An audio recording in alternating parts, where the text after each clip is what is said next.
Hola, en este vídeo vamos a ver cómo crear preguntas de tipo cloce. Lo primero que vamos a ver es algún ejemplo de este tipo de preguntas. Aquí tenemos una pregunta de este tipo y vamos a ver que básicamente tiene un enunciado, que puede ser cualquiera, y luego tiene una serie de preguntas. Es decir, este tipo de preguntas puede contener varias preguntas que pueden ser de diferente tipo. En este caso tenemos preguntas de opción múltiple y tenemos también una pregunta de respuesta corta. La diferencia que tiene este tipo de preguntas con la mayoría o con prácticamente todo el resto de preguntas que se pueden generar en el campo virtual, en un curso del campo virtual para los cuestionarios, es que esta pregunta no la vamos a generar escribiendo un enunciado y después definiendo cuáles son todas sus opciones correctas y después definiendo cuál es la puntuación para cada opción correcta, todo a través de formulario, sino que nosotros vamos a definir la pregunta completa dentro del enunciado a través de una especie de lenguaje de programación con el uso de algunos códigos que tiene que seguir evidentemente una sintaxis cerrada. Ese es el problema que tiene este tipo de preguntas, que si tenemos algún fallo en la sintaxis, en la generación de ese código, vamos a ver ahora cómo sería eso, pues la pregunta no funcionaría, aunque tenemos una herramienta que nos permite ver si lo que estamos haciendo está bien y es robusto, ¿vale? En este caso tenemos una pregunta que está bien hecha, ¿vale? Que la hemos hecho bien, y en este caso vamos a ver una pregunta que no se ha hecho bien, ha habido un problema en el código y vemos que funciona igual, pero aquí en medio tenemos una especie de código raro que lo que hace es que el cuestionario, bueno, funcionar puede que funcione, pero no está funcionando bien como debería, ¿vale? Porque aquí en este trozo de código se nos ha olvidado algún carácter o hemos hecho algo mal. Vamos a ver ahora por qué pasa esto y cómo se utiliza, ¿vale? La definición de lenguaje de programación que se utiliza para hacer este tipo de preguntas la tenéis en esta página web, ¿vale? Aquí podéis consultar qué se puede hacer, cómo se puede hacer y cómo se programa cualquiera de los parámetros. Bueno, entonces vamos ahora a lo que sería crear este tipo de preguntas. Nos iríamos a la página principal del campus virtual, nos iríamos al banco de preguntas y en el banco de preguntas haremos clic en crear una nueva pregunta y le decimos que sea respuesta anidada, cloce. Le damos a agregar y lo primero que tenemos que hacer es seleccionar la categoría donde queremos que se ubique esta pregunta. Si no definimos ninguna categoría, se coloca en la categoría por defecto, que es la que aparece seleccionada. En el nombre de la pregunta ponemos el nombre que va a aparecer en la lista del banco de preguntas. Esto no lo ve el alumno. Lo ideal sería, hemos puesto pregunta anidada, pero lo ideal sería poner una pregunta que tenga relación con el contenido, ¿vale? Para que nosotros cuando veamos ese nombre sepamos qué pregunta es. Y en el enunciado, aquí ya vamos a poner todo ese código del que os he hablado. De hecho, si bajáis, vais a ver que hay una retroalimentación general, como suele haber en todas las preguntas, pero después no tenemos más opciones. Múltiples intentos no lo solemos ver. No tenemos más opciones para definir cuáles son las respuestas correctas ni cuáles son las opciones posibles.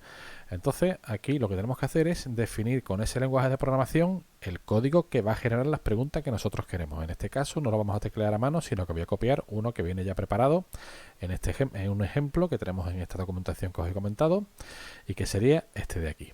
Y por encima, sin entrar en detalle, vamos a ver que aquí hay un pequeño enunciado y aquí ya se empiezan a definir las preguntas. Hay un texto y luego entre corchetes pues hay una serie de definiciones que sigue una sintaxis que se explica aquí, ¿vale?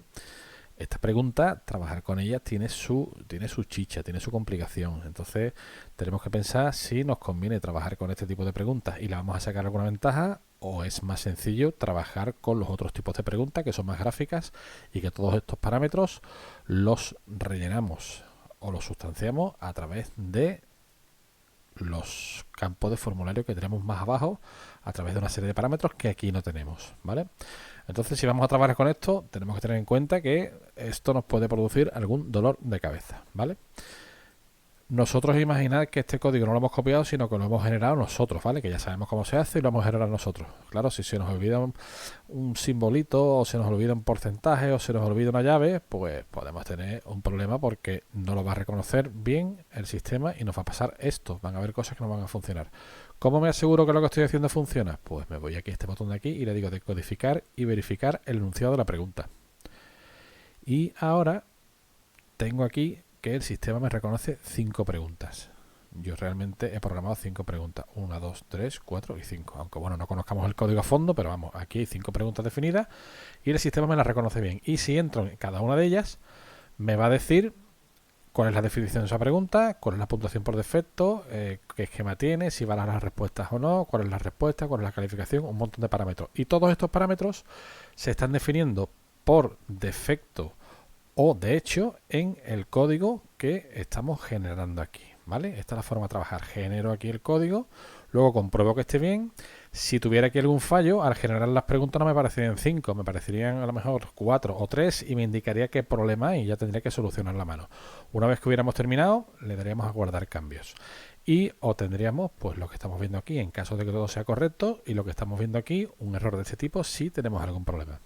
Bueno, pues esta sería la forma de trabajar con estas preguntas. Ya os digo que meterse con este tipo de código pues suele ser bastante trabajoso. Sí que podréis encontrar de manera online, es decir, en la red, alguna herramienta que permite trabajar con formularios, como se suele hacer normalmente en el campus virtual, para crear las preguntas y después os va a generar un código que podéis utilizar en una pregunta de tipo cloce, ¿vale? De tipo anidada. Ya os digo que eso es a decisión de la persona, del profesor que diseña el cuestionario, si se quiere meter a trabajar de una forma, si se quiere meter a trabajar de otra, o como a él le vaya bien. Normalmente, trabajar con este tipo de preguntas, como os digo, suele traer bastantes dolores de cabeza, ¿vale? Porque como no son tan visuales, sino que dependen mucho de la sintaxis y de que no nos equivoquemos, puede ser una fuente de problemas. Pero bueno, esta es la forma de trabajar que tiene y funcionar, funciona. Así que nada más, un saludo.